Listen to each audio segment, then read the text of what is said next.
What's up, everybody? Welcome to the No Scrubs Allowed podcast. Seal, how you doing, buddy? I am doing great. We are recording on baby girl's birthday. Hey, She is 29 years young and forehead's looking great still, as you can see in our caricature. the caricature stretched out her chin like crazy. Yeah, that her chin is not that pointy Yeah. whatsoever. Yours isn't either, I guess. So maybe he just makes the chins. Eh, Yours is pointy, but I mean, it's mine squared at least. Hers is just straight yeah. fucking. It looks like Pow! Nipsey though. It looks she's matching. Yeah. She's matching Nip. But yeah, it is her birthday, so it's exciting. Nice. She's one of those giving people who never wants the attention on her. So one day a year that she has to kind of deal with it. So I love it. Yeah, happy birthday. That's awesome. We went and got pictures. That's my how girls is next week. That's fucking crazy. That is crazy. They're a week apart. What is this, like Leo season? Right? Hers is a Thursday though. So they're, I guess, 8 days apart. So that's And pretty cool. A couple of years. Well, yeah, like 5 years, but who cares about that? Or 6 years, I guess, if she's just turning 29. All right. 16 years. What? All right. So, anyways, before we get started, there's pretty much just football, but we did want to talk a little bit about our rec leagues. It's getting near crunch time. It's playoff time. It is crunch time for me. It's crunch time for everybody. Luckily for me, everybody makes the playoffs. So even if we get 0 losses or 0 wins, we'll make the playoffs. But we're a team that gets better every week and then chokes under pressure. We play up to our opponent or down to our opponent. You know that from your pro sports teams, how that can feel like. And it's like you're expected to get beat by 40 and you lose to a buzzer beater to the still undefeated fucking team. And then the team that you're supposed to, probably one of the only teams you're supposed to beat, you lose by like 18. So it's like, what the fuck? I don't know what's going on. But we have our last week of the season and I'm pumped, dude. When I signed up to be a free agent, and the guy put out all the feelers out to all the coaches. And one of the coaches hit me up and was asking me who I was, how I played, blah, blah, blah.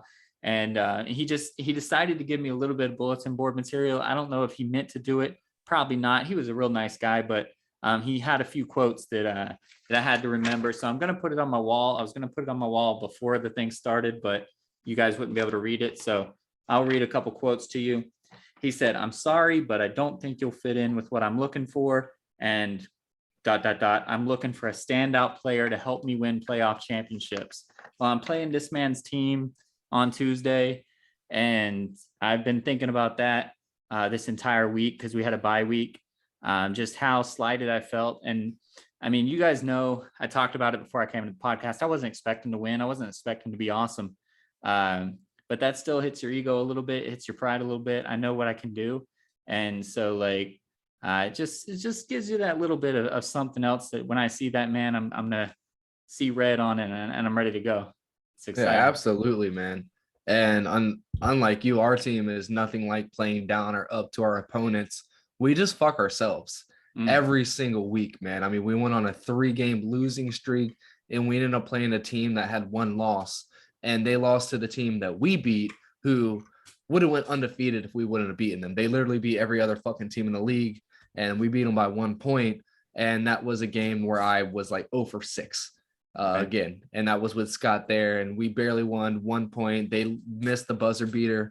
The kid who got the buzzer beater this past week for them to solidify the number 1 seed. So they are a team to be reckoned with. They are a team that can go down there and hit the buzzer beaters. They do have that in them. We just ended up getting the right bounce off the backboard that given day.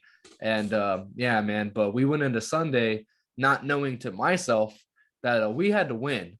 And again, we were playing a team who was 4-1 at that point, and had beat the team the week before by 30, 86-56, by far the most points scored that this season. And they had, I think, 14 threes, which was about 7 more than any team this season. So to say that we were a little nervous is an understatement, but at the same time, our perimeter defense is where we shine.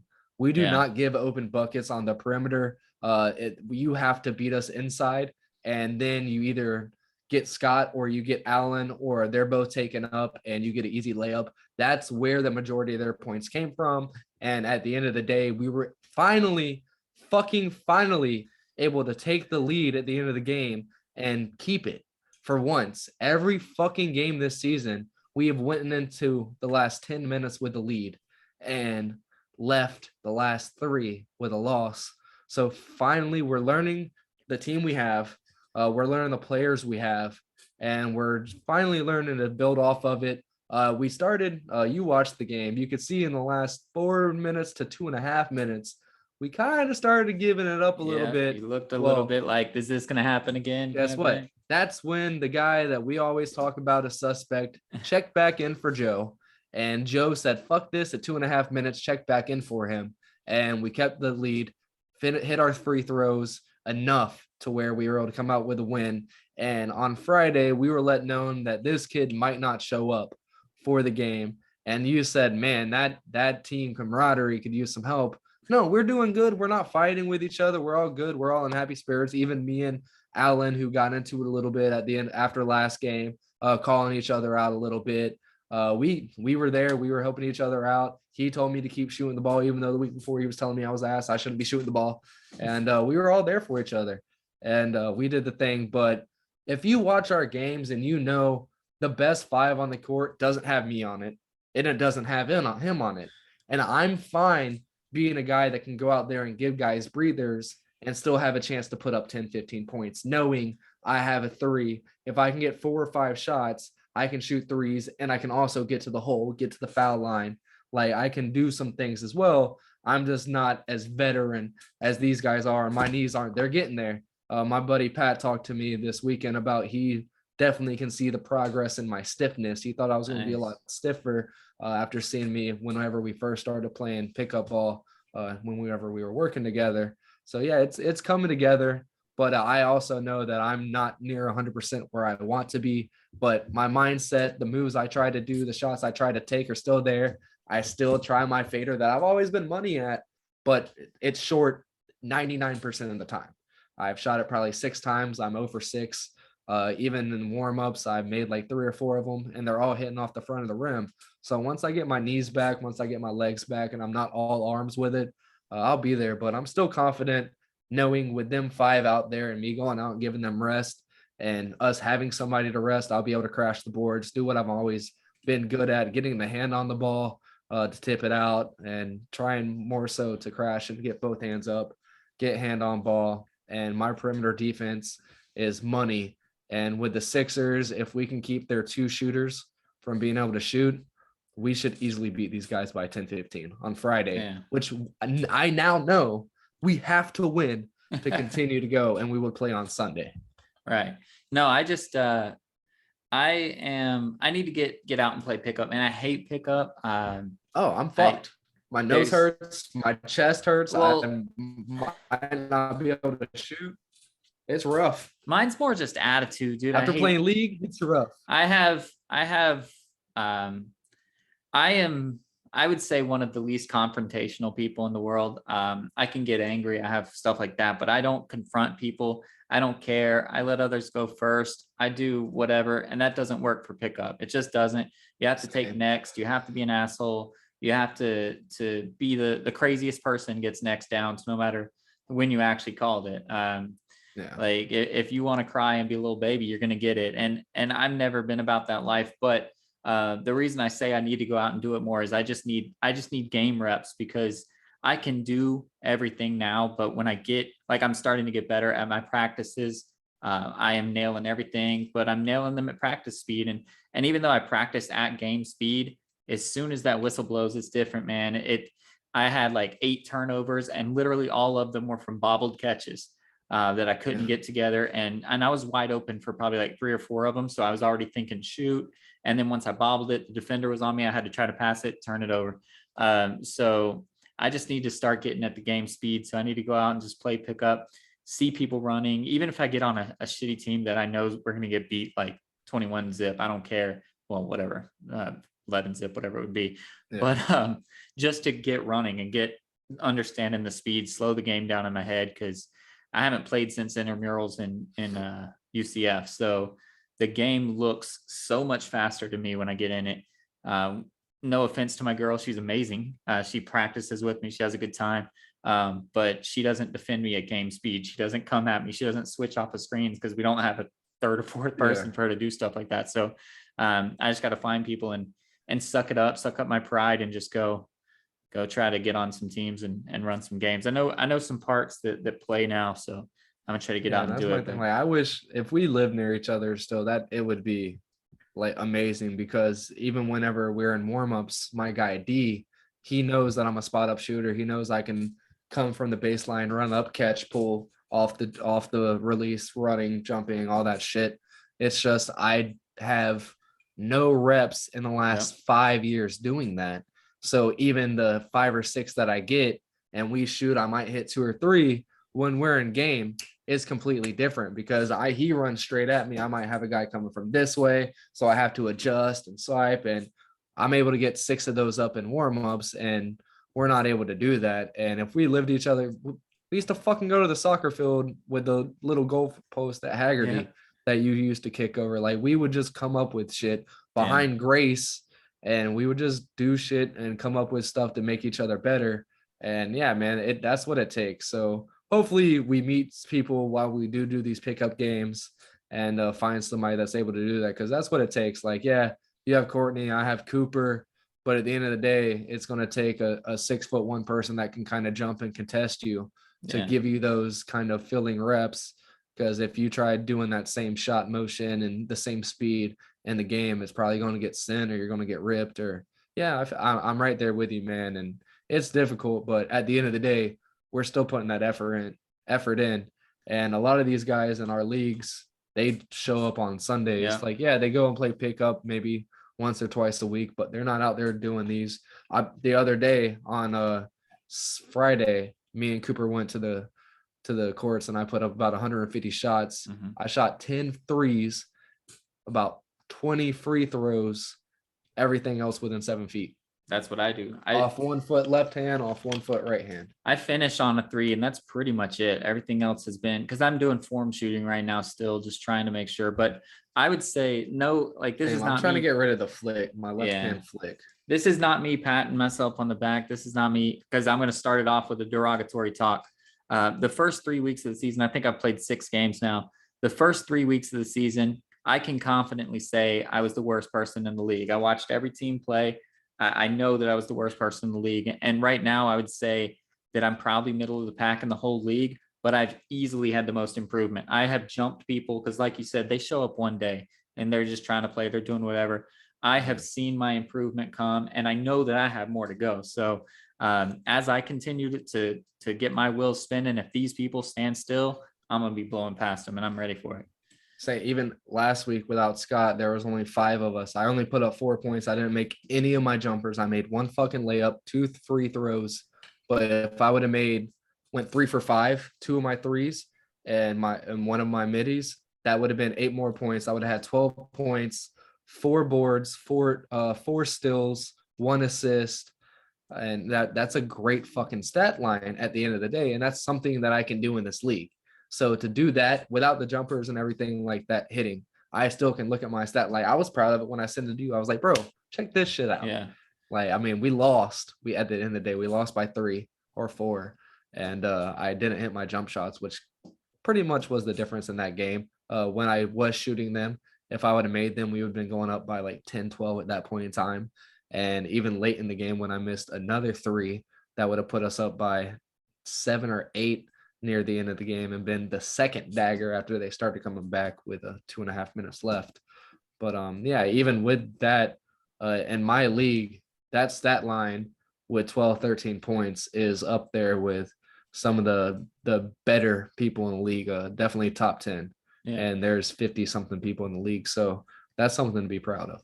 For sure. So next game, we'll have some good things to talk about. Seals team's going to have 2 games because I'm banking it right Damn now. Right we are. And then I'm going to have my game against my new bitter rival. Everybody, it seems cliche how like Dame talks about how he knows 13 people that slighted him and he knows them by name, blah, blah, blah, all that shit. And Booker says it even though like he was expected to go where he was expected to go.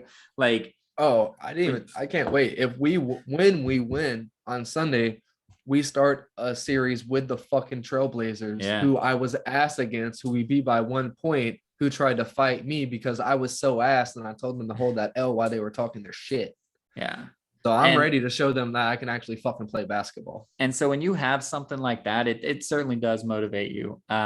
So even just those little quotes that I read you guys, like I've been dwelling on that shit. And is it going to make me play better? I don't know. We'll find out. I'll come back to you guys next week and let you know. But mentally, it's definitely bringing the fire to me, and my attitude is going to be ready to go. Well, I'm sure my body will, if my freaking quad can heal up, we'll be ready to go too. So we'll be excited to talk to you guys next week. There's going to be some good games to talk about in our personal lives, but there's no basketball going on right now. Well, scratch that. So the TPT is going on right now, the basketball tournament. It's the $1 million pickup tournament for anybody that's not in the NBA. So you could be playing pros overseas. I don't know if you've watched any of these games, but the refs are straight trash. Yes, I've watched a couple and it's been bad. And like I've probably watched 5 games, and 2 of the 5 that I watched, the refs literally caused the outcome. So Jimmer Fredette's team just lost today, and he got called for a foul on a nice rip in the Elam inning. Next bucket wins. He ripped a dude, and they called a foul, so the dude got to shoot free throw. No way. And I mean, you probably don't go for a foul there. That's what the announcers were saying. They were like, Jimmer has a no better. Don't even go for the steal, blah, blah, blah. But it was clean. It showed the replay. It was so clean. A couple weeks ago, or a couple days ago, Aubrey Dawkins' team played. They were in the Elam ending. They were down 2. The other team needed 1 point to win. They needed 3. Dawkins' teammate goes up, gets fouled on a layup. So he would have shot the game-winning free throw. They go to the replay and switch it to a flagrant on him because he hit the guy's face when he was going up. Even though, and I know that's the whole letter of the law, but the guy was in his grill and he was just going up for a layup. So they reversed it, gave him the flagrant, and the other guy shot the game-winning free throw instead. And I'm just like, that one necessarily wasn't the refs. That one's the rules, but you can't call that shit in those type of things. And I love TBT. I love to see these dudes playing because it's winner take all. The winner gets $1 million, loser gets nothing, second place gets nothing.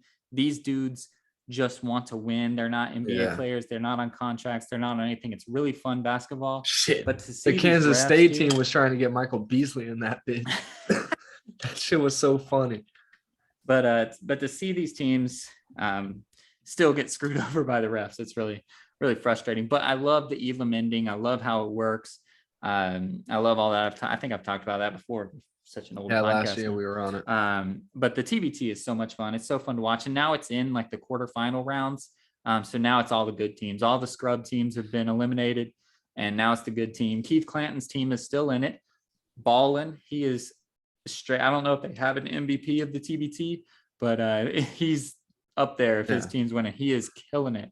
Most of the games I've watched have been him playing. So it's really cool. But anyway. And also with the TBT, they really need to start, if these pros are going to start making these appearances in the Drew League, even that guy Dion Wright who guarded LeBron and let him score 45 points right. Showed that he can go up against LeBron and put up a clean 20. I forgot what he put up, but like these and guys held LeBron to like 3 of 13 from 3 and shit. Like he wasn't playing like bad. These guys that are in the Drew League are really fucking good. And now even today we find out Paul George is going to be going to make an appearance in the Drew League. Trae Young just made an appearance in the Drew League. So the more these guys start doing it, I think that'll be better for the NBA because the brand of basketball is getting shown more. The TBTs on ESPN, maybe not put Drew League there, maybe on NBA TV instead of playing these reruns of the best games of last NBA season. The replays are on the NBA app for Drew League this year. Oh, only for select games, so aka LeBron's games and Trae Young's games. So you can't watch them live, but the replay, that would be dope if they would put them live for people to see, because that would be really, really awesome, and that would help.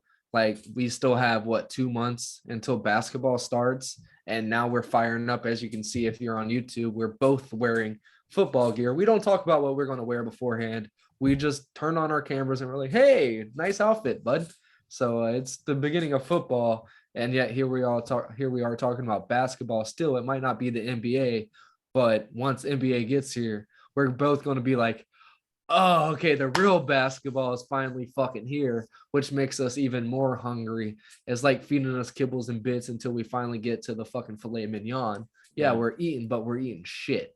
So sure. it would be great for them to come out and start making that more able to be seen. True. And bro, we heard LeBron, yeah, he's getting older and he was still able to do it, not efficiently. Paul George is going to go fucking nuts. Yeah. He used to be one of the most efficient shooters before his injury. And I think this is where he shows that he's kind of back. Yeah. This is one of his last 2-3 years in his prime. And oh man. We this saw is a Isaiah game that I would Thomas want to go watch off live. last year when he was trying to make his comeback. We saw him destroy the Drew League. So there's still levels to this game. And the fact that the NBA players get to play in Drew is awesome. But to understand, like, watching the TBT for me, just as an avid basketball fan, a casual viewer probably doesn't care like I do, or like you would, or some of our listeners would. But watching the TBT makes me appreciate NBA because these guys are fucking amazing. Like if I saw them in a park, they would destroy me. Yeah. And they can't make the NBA. They're still quote unquote amateurs or overseas guys. So it's amazing to me the levels to this, because just like when I watch Summer League, it looks kind of trashy. I texted you when I was at Summer League and I was like, these dudes are kind of trash. I don't know what the structure is there that makes me think that. But when I watch TBT, I don't think that. And these dudes, NBA players, would be watching going, these guys are trash. So like it's crazy to see the levels. And that's why I love watching all these summer sports or summer basketball leagues. And real quick, before we get off of basketball, shout out to Adam Sandler, Hustle, and the whole team getting Honcho another 1-year contract with the Toronto Raptors. It would not have happened without that movie. I'm 1,000% positive on that. Nobody's ever talked about him. I've never His brother is the man, but the man. But I've never gotten an alert on Honcho. But apparently he's a part of the Raptors for a year. Shout out to him. And that whole team for getting him some kind of publicity and literally buying this guy at least another $2 million. Yeah, that's insane. Yeah, got a 2-way, I think. So he's doing his thing. Oh, it's a 2-way? I thought it was just a 1-year. No, I think it's a 2-way. I think he'll be playing in the G League mostly, but still, that's $100,000 for sure, whatever it is. So let's move on to the story that's on our clothes, and that's the NFL. It's coming around. Yeah. Training camp is here. We're a month away from the first game. Fuck the preseason. I don't care about that. We're a month away from the first game, or a little over a month. But it's really exciting. We're here, and our teams are kind of making moves with when you see the training camp start.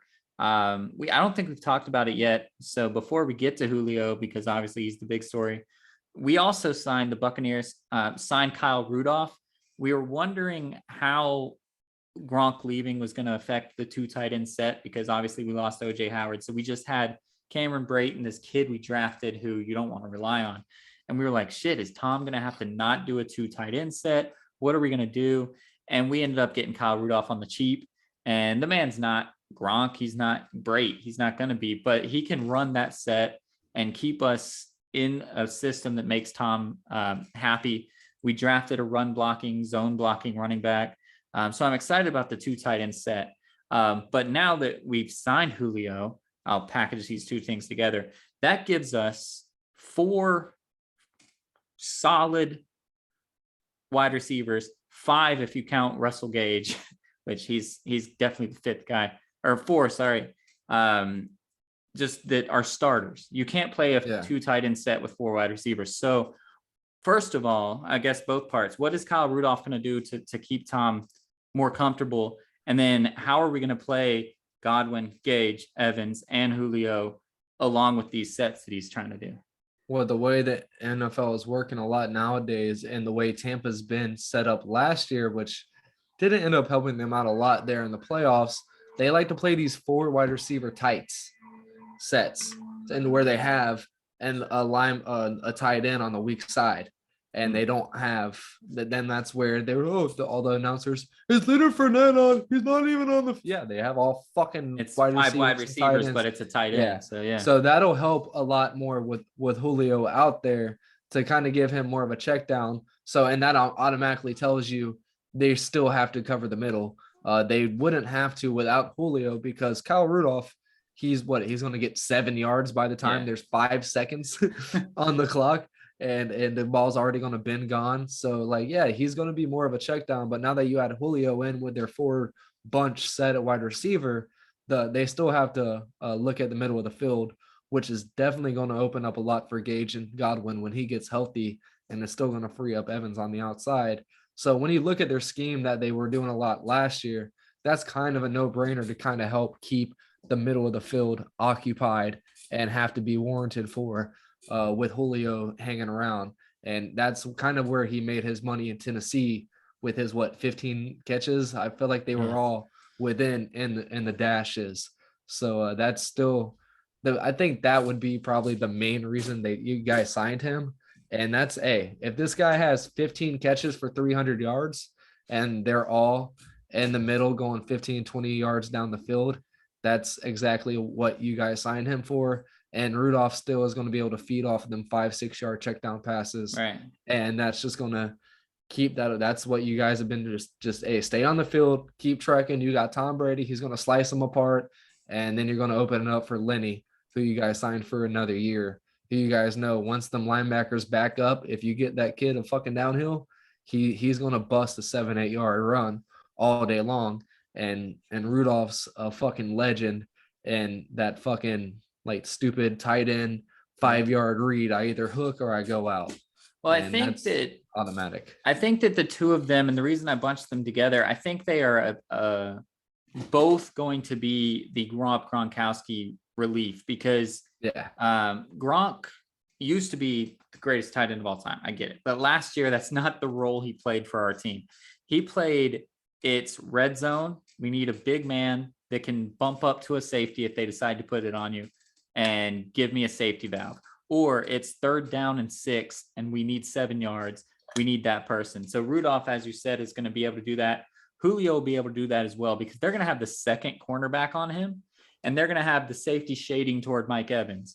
And I'm telling you, Julio is huge. I've seen him box out my dudes many, many times when he was on the Falcons. He can still do it. He's going to get to the goal line. He's going to get to the first down line, and just, if Tom needs it, throw it to 81 or whatever he'll be wearing over there. And just, he's going to be able to box out anybody they put on him, and they won't be able to double cover him, or else Rudolph will be right there too. So whenever Godwin gets healthy, you guys bolstered up y'all's offensive line pretty significantly as well. Yeah.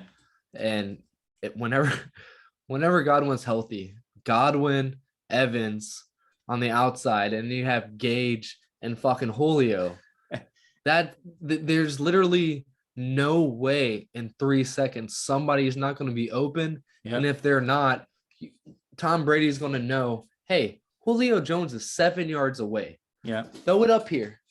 Yeah. Just throw a little lob, and he'll just and come down with his old ass. Yeah. That's all he has to do. He's just the safety belt. That's all he is. They'll run their play. If it falls apart, you throw it in Julio's direction, because you assume he's single covered. Because if Mike Evans is single covered, you're going to do it to him, but he's not going to be single covered. So and Mike Evans is going to be 30 yards down the field. Right. So that's one of those. He's either going to come down with it, it's incomplete, and we're going to 3rd down, or it's a personal foul and we got a 1st down. Right. So when it's 3rd down and 5th, like 3rd down and 7, 3rd down and 8, that's where it's going to come into fucking amazingness. And I don't think the league's ever they're going to be able to realize it. They're going to be able to anticipate it. But if they start doing that, that's going to free up enough space for Gage and Godwin to just fucking run around like crazy with their fast asses, and it's going to be insane. Catch little 3-yard slants and go 80 yards. Yeah, I don't think a lot of the common fans realize what Gage is going to be able to do in that offense now that Julio Jones is there to free up a lot of space on the outside. Like once Evans clears out on the outside or Godwin clears out, it's going to be stupid. Like it's going to be absolutely stupid. We got 10 minutes. Yeah. Well, that's good, because I was done talking about the Bucs anyway. So The rest of the league is trying to make strides as well. But it's all still just happening in the AFC. I love to see it. But you're seeing these camps start up, and we still see Mike McCarthy in Dallas. He'll be there for 1 week until we come into the Jerry Dome and beat him. But then, what's his name? Not Cliff Kingsbury. He's the Cardinals guy, right? Yeah. The 49ers guy. He said, "This is Trey's team. This is Trey Lance's team. I'm here." And it's his team. So they've completely handed the ball over to him. He's the starter. No, that is Kingsbury. Yeah. Well, whichever one the 49ers coach is. Shanahan. Oh, yeah. Kyle Shanahan. So anyway, so he said it's Trey Lance's team. Obviously, we knew it was coming. We both called it coming, but now it's been official, and it's been official before training camp truly starts. Is this a good thing for Trey to know, like, I'm here, this is my team, I'm going to come out here and get us over the hump? Absolutely. He doesn't have to come out here more so and have to compete. He doesn't have to come out here and kind of question, like, okay, Jimmy G's still here. Am I coming out here? Am I going to get second reps? What's going to happen? No, he comes out here and he knows. So he gets to relax, not think about all the extracurriculars. And we know from him at North Dakota, right? North Dakota? North Dakota State, I think. Yeah. Well, or South Dakota State, whichever one it is. One of the, I think it was North Dakota, but that he is able to get the X's and O's right. He really is able to get the game plan going. So now he's able to settle down, not worry about all the extra shit, and really get that going. And everybody that's talked about him on the inside of the 49ers says he's the guy, he has the arm and all that stuff. And whenever we saw him last year, he looked a little lost out there. He looked a little bit slow. Junior's going nuts over there. I heard that. Yeah, but he looked a little slow. He looked a little lost. So now he has the time to get out there and get it under his belt and get that game speed going. And we all know how these young coaches go. They're going to go out there lights out with them. They're probably going to start with the game speed a lot quicker than usual. Not more so of getting aggressive and hitting. We all know when you think of game speed with old school coaches, they want to fucking knock your socks off and have everybody bloody and get concussions and all that. No, just try to up tempo, get pressure on the quarterback in a second and a half, and let's see what he can do. We're not worried about the O-line and D-line. We'll let them figure that out in their meeting rooms and on Sundays. But yeah, let's make sure this quarterback can get it down pat and these receivers can get off their breaks and into the routes within 3 or 4 seconds. That's what we need to get going.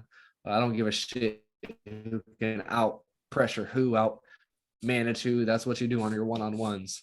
Right now, when we're on this field, we're trying to get quick. And I think that's going to help out a lot with him having a younger coach and isn't worried about everybody getting abused in the off season and having a new quarterback in there. That's going to help him out a lot. And I mean, I've played with them on Madden. Right. They seem like a good team. And if Debo doesn't get traded, they really do have a chance to go far in the playoffs. Yeah, I agree. Get you guys eventually. But if Debo is gone, then they are going to have a long time because they don't have Mostert no more either. Oh, true. Yeah, I feel like if Trey's good, they're going to be good. Dude, I feel like Greeny on Get Up right now, seeing the clock. Like, I gotta stop you right there, Ryan Clark. I gotta go. Yeah. So you pick the last topic. Give us a nice, good topic for 5 minutes, and then we'll hit a shout out. Well, no, my last minute before we pick another topic, I just want to breach on the Jaguars for a little second. Don't sleep on us this season. Why can't that be? No, just real quick. Don't sleep on us this season. I think a lot of eyes are going to be opened on how bad Urban was, how bad that coaching staff was on being an NFL staff and what they were having their team do and all this dumb shit that was going on. And now that they're under Doug Peterson, a Super Bowl winning head coach, having a staff under him that isn't just his friends, doesn't have a little bit of experience and hasn't won under him before in the college ranks. No, we have NFL people. I don't give a fuck where you're from. You're great at your position. Come in here, help this team get great. We might not win a Super Bowl this year, but we're definitely going to open up a lot of eyes. We have a lot of players who are really good at their positions. And last year we beat the Bills and the Colts last week of the season in their play-in game. For them to go to the playoffs, we beat them, and neither of them were pretty. We didn't blow either of them out, but I think we're going to show this year that we have a lot of talent and we're going to be a team to be reckoned with in the next couple years. And I'm fucking excited. I just really hope something doesn't come out saying like our defense is shutting down Trevor, because when that happened to Blake in 2017, Yeah. guess what? We went to the fucking AFC Championship game. Right. So I hope shit like that doesn't happen. Trayvon sacked him 10 times. I don't want shit like that to come out. I want to stay quiet and show up on week 1 and just start fucking blasting dudes. We have a pretty tough schedule this season. And in 3 weeks, I think we have like the Browns, the Cowboys, and the Raiders or some crazy shit. So our out of conference or out of division, whatever the fuck it is, schedule this year is pretty strong. So I'm excited to see what we can do. And I am so happy football is officially back. We play next Thursday. Oh, man. Let's get it, bro. Who do you play next Thursday? The Raiders in the Hall of Fame game. Nice. Yeah, we have a terrible strength of schedule, just so you know. Like terrible as in hard. Obviously we have the division winning thing. Then we play the AFC West. No, yeah, the AFC West. We have that whole. That's tough. No, as fuck. I'm actually lying to you. We play the AFC North. For some reason, we still play the Chiefs. I guess that's that 17th game that they decided to throw in that doesn't fit the whole structure. So we play the NFC West, which is tough, and then a little tough. And then the AFC North, which probably won't be that tough, actually. But then we get the Chiefs. So our AFC games are going to be kind of tough, but the Bengals will be tough. The Ravens will be tough, and the Chiefs will be tough. But our division is going to be trash. So we'll go 6-0 there, and they will lose to the NFC West. They'll lose to the Rams. They'll lose to the 49ers. So I'm not worried about losing the division. And I think it's going to be the classic thing for the NFC, to where it's going to be pretty much the whole season you and the Packers fighting for the best record in the NFC. And I really think with Aaron not having the weapons he had, I should have sent you like $20 to put Aaron for a 3-peat, dude. But I really think he's going to be able to take them somewhere, which is going to earn him. If they go 13-4, 14-3 this season, he's going to win another MVP. I don't know. Like voter fatigue. Voter fatigue is going to get to him, though. I mean, I agree, but dude, if he has 4,000 yards, 35, 40 touchdowns, we know he's going to have under 5 fucking interceptions. With the receivers, he doesn't have Devontae anymore. His fucking tight end's Bob Tunyon, who runs a 5.7 40. But he would have to hope that the Titans get the 1 seed again. Because if the Bills get the 1 seed, Josh Allen has it. If the Chiefs get the 1 seed, then Pat Mahomes did this without Tyreek. If the Bengals get the 1 seed, then Joe Burrow's the man. So he has to hope that it's another Titans, maybe Indy. If Indy gets the 1 seed, Matt Ryan's not going to win it. A running back doesn't win it usually. So maybe that's his storyline, because the Colts actually have a shot at it. So maybe that's his storyline. Yeah, that could happen. But man, I'm excited for this, dude. I'm really excited. But the AFC is wide open. We haven't said that in a long time. We thought we were going to say it about 4 years ago, but the Chiefs started going off like crazy. And then Tom Brady left, and we were like, all right, now it's really wide open. No, it's still been the Chiefs. And I think there are like 10 to 12 AFC teams that could win. Bro, it's insane. Like legitimately. And obviously that many won't even make the playoffs. And the way we are, the sleeper team we are, we could literally sneak into a wild card this year and just totally fuck hopes up. But if we stuck into a wild card, that literally fucks up the hopes of a sleeper team. It could fuck up the Bengals if they if the Chargers don't get it together and they get 5 quick losses. Like something could happen. And dude, this is one of the more exciting years of being a Jaguars fan. Just excited for the football to come back, because like you said, it's so fucking wide open in the AFC, and it could be in the NFC.